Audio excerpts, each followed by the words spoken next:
चलिए आज की वीडियो में आप सभी का बहुत बहुत स्वागत है। तो हम इस चैप्टर के लास्ट टॉपिक पे आज हम पहुंच गए हैं। इसमें हम पढ़ने वाले हैं उत्सर्जन, फिर उसके बाद हम पढ़ेंगे नेफ्रॉन या वृक्काणु की संरचना। अब तक हमने सारी वीडियोस अपलोड कर दी, इसमें सारे तंत्र हमने आप बता दिए हैं। आप सभी वीडियो को देखें और चैनल को लाइक शेयर सब्सक्राइब करिएगा। चलिए तो हम आज पढ़ने वाले हैं उत्सर्जन। देखिए, शरीर से अपशिष्ट पदार्थों को बाहर निकालने की प्रक्रिया क्या कहलाती है? उत्सर्जन कहलाती है। या शरीर की कोशिकाओं द्वारा उत्पन्न अपशिष्ट पदार्थ को बाहर निकालने की प्रक्रिया क्या कहलाती है? उत्सर्जन कहलाती है। इस क्रिया में विभिन्न अंग मिलकर उत्सर्जन का कार्य करते हैं, उसे हम क्या बोलते हैं? उत्सर्जन तंत्र बोलेंगे। अथवा वह जैव प्रक्रम जिसमें इन हानिकारक उपापचय वर्ज्य पदार्थों का निष्कासन होता है, उत्सर्जन कहलाता है क्या? तो ये तो था उत्सर्जन की डेफिनेशन। अब हम पढ़ने वाले ह्यूमन एक्सक्रीटरी सिस्टम या मानव उत्सर्जन तंत्र। मनुष्य मानव का उत्सर्जन तंत्र शरीर के अपशिष्ट को एकत्रित कर उनका निष्कासन करता है। इस तंत्र के निम्न भाग होते हैं। देखिए, 2 वृक्क होते हैं, किडनियाँ, 2 मूत्रवाहिनियाँ, एक मूत्राशय और एक मूत्रमार्ग, जैसा कि आपको डायग्राम में अब दिखाने वाले हैं। ये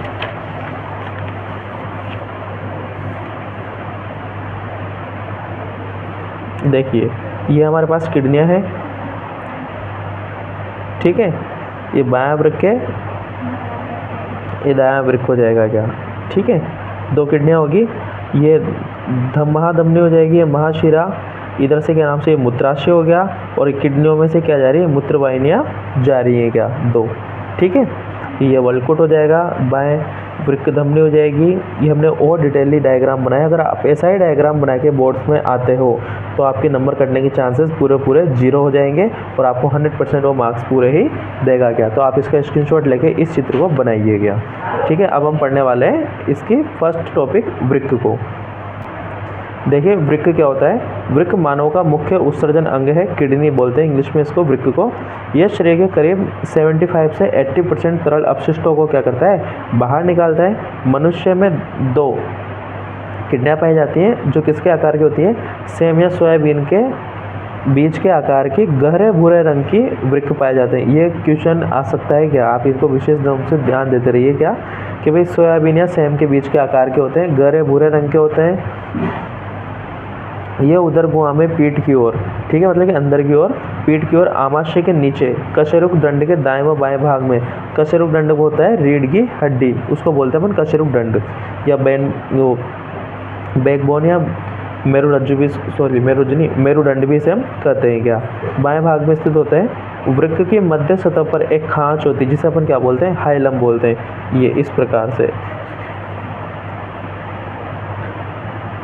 ये किडनी है आपकी, इसके बीच में जो खांच होती है क्या, इस खांच को अपन क्या बोलेंगे? हाइलम बोलेंगे। क्या बोलेंगे? हाइलम बोल देंगे क्या? मूत्र नलिका तंत्रिका व रक्त वाहिनियाँ हाइलम से होकर ही वृक्क में प्रवेश करती हैं, और सारी चीज़ें क्या है? इसमें होकर क्या होगी? इसमें प्रवेश करेगी, किडनी में प्रवेश करती हैं। प्रत्येक वृक्क में कई लाख उत्सर्जन इकाइयाँ पाई जाती हैं जिन्हें वृक्काणु या नेफ्रॉन कहते हैं क्या? तो वृक्क के बाद, किडनी के बाद अपने पास आती है मूत्र वाहिनी। देखना, प्रत्येक वृक्क से एक नलिका निकलती है जिसे मूत्र वाहिनी कहते हैं, ठीक है। प्रत्येक वृक्क से एक नलिका निकलती है, तो वृक्कों की संख्या होती है 2, तो मूत्र वाहिनी की संख्या भी हो जाएगी 2 अपने पास। अब मूत्र वाहिनी कार्य, मूत्र वाहिनी वृक्कों से मूत्र को मूत्राशय में लाती है, सिर्फ और सिर्फ इसका इतना सा ही कार्य होते हैं। मूत्राशय देखें, प्रत्येक वृक्क से एक मूत्र वाहिनी मूत्राशय में खुलती है। मूत्राशय वह अंग है जहाँ पे मूत्र का क्या किया जाता है? संग्रह किया जाता है। जैसे जैसे मूत्र इकट्ठा होता है वैसे वैसे मूत्राशय क्या होता जाता है? बड़ा होता जाता है, और पर्याप्त मूत्र जमा होने पर केंद्रीय तंत्रिका तंत्र, सेंट्रल नर्वस सिस्टम द्वारा ऐच्छिक संदेश मूत्राशय को प्राप्त होते हैं। यह संदेश मूत्राशय के पेशियों में क्या करता है? संकुचन करता है, ठीक है, और संकुचन करेगा, इसके माध्यम से फिर क्या है? इसको आगे की ओर पहुंचा दिया जाएगा। अब आ रहा है मूत्रमार्ग। मूत्राशय आगे जाकर मूत्रमार्ग में खुलता है। मूत्रमार्ग द्वारा मूत्र को उत्सर्जित किया जाता है। मूत्रण को संपन्न कराने वाली तंत्रिका को मूत्रण प्रतिवर्त कहा जाता है। यहाँ पे लिख रहा है नीचे प्रतिवर्त कहा जाता है क्या? तो इस प्रकार से आपका मानव उत्सर्जन तंत्र कंप्लीट होता है। आप इसमें डायग्राम बनाइए अच्छे से, और इस सबको लिखिए, आपके इसमें फुल मार्क्स आएंगे क्या? अगला टॉपिक है हमारे पास कृत्रिम अपवहन। कृत्रिम अपवहन, इसमें देखिए, मानव के कृत्रिम अपवहन मतलब कि आर्टिफिशियल डायलिसिस, मानव के वृक्क का सही तरीके से कार्य नहीं करने पर रुधिर के अंदर मतलब कि ब्लड के अंदर नाइट्रोजनी या अपशिष्ट पदार्थों की मात्रा बढ़ जाती है, जिससे व्यक्ति की क्या हो जाती है, मृत्यु हो सकती है। अतः कृत्रिम रूप से नाइट्रोजनी अपशिष्ट पदार्थों को शरीर से बाहर निकालने की प्रक्रिया ही क्या कहलाती है, कृत्रिम अपवहन या आर्टिफिशियल डायलिसिस, जिसको अपन कहते हैं। क्या जब किडनियाँ काम नहीं करती तो उसके डायलिसिस होता रहता है बार बार में क्या, ठीक है।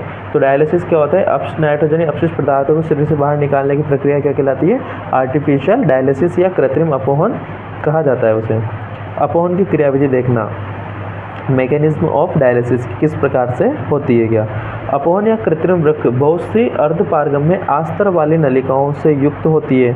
अर्धपारगम्य मतलब बीच बीच में बहुत सारे उसमें लेयर होगी, नलिकाओं युक्त होती है। ये नलिकाएं अपवहन द्रव्य से भरी टंकी में लगी होती है। इस द्रव का प्राचरण दाब रुधिर के बराबर ही होता है, लेकिन इसमें नाइट्रोजनी अपशिष्ट पदार्थ नहीं होते हैं क्या। प्राय एक वयस्क व्यक्ति प्रतिदिन 180 लीटर आरंभिक निस्यंदन वृक्क में होता है क्या। ये ध्यान रखना आप, कितना करता है वो, 180 लीटर डेली पर डे। ये इस प्रकार का इसका ये डायग्राम होता है, ठीक है। ये विभिन्न अर्धपारगम्य झिल्ली का आस्तर का बना होता है। चयनित पारगम्य झिल्ली की बनी नलिकाएं होती है, जिसमें बार बार क्या होता है, ये आपके मूत्र, ये ब्लड इसमें जाता रहता है और इसमें से नाइट्रोजन अपशिष्ट पदार्थ क्या होते रहते हैं, बाहर की ओर निकलते रहते हैं। इस प्रकार से आपको ये डायग्राम भी बनाना है, अगर आप एग्ज़ाम में पूछा जाए तो क्या, ठीक है। ये वाला डायग्राम इसका स्क्रीनशॉट ले लीजिए, आपको बुक में मिल जाएगा, या फिर आप यहीं से स्क्रीनशॉट ले लो इसको। तो अब आ रहा है हमारे पास पाथवे में उत्सर्जन के। पाथवे में उत्सर्जन किस प्रकार से होता है। तो अब तक हमने ये क्या नाम से ह्यूमन एक्सक्रीटरी सिस्टम और आर्टिफिशियल डायलिसिस पढ़ लिया है। अब देखिए पाथवे में उत्सर्जन। पाथवे में रंध्र तथा वात रंध्रों के द्वारा O2 तथा CO2 तथा कुछ मात्रा में जल का अवशोषण किया जाता है, मतलब कि रंध्रों के माध्यम से होता है। पादप में गोंद, रेजिन,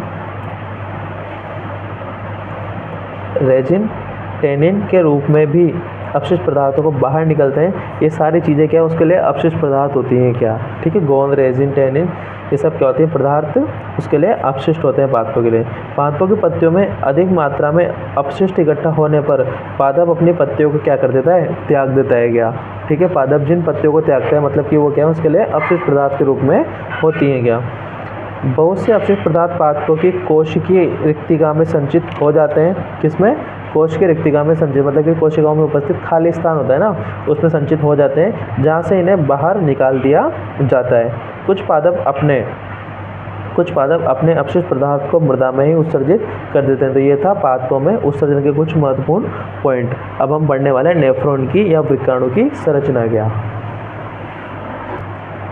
देखिए नेफ्रॉन की संरचना, वृक्काणु की संरचना। प्रत्येक वृक्क में अनेक निस्यंदन एक होते हैं, जिन्हें हम नेफ्रॉन या वृक्काणु कहते हैं। कई बार क्वेश्चन डायरेक्ट नेफ्रॉन से पूछा जाता है और वृक्काणु से भी पूछा जाता है, तो आपको दोनों नाम इसके पता होने चाहिए क्या। निस्यंदन एकक में फुफ्फुस की तरह ही पतली भित्ति वाली रुधिर कोशिकाओं का एक गुच्छ होता है या गुच्छा होता है, जिसे कोशिका गुच्छ या ग्लोमेरुलस कहते हैं। वृक्क में प्रत्येक गुच्छ एक नलिका के रूप के आकार के सिरे के अंदर होता है, जिसे बोमेन संपुट कहते हैं। क्या बोलते हैं, जिसे बोमेन संपुट कहते हैं। ये पूरा ये बोमेन संपुट होता है क्या।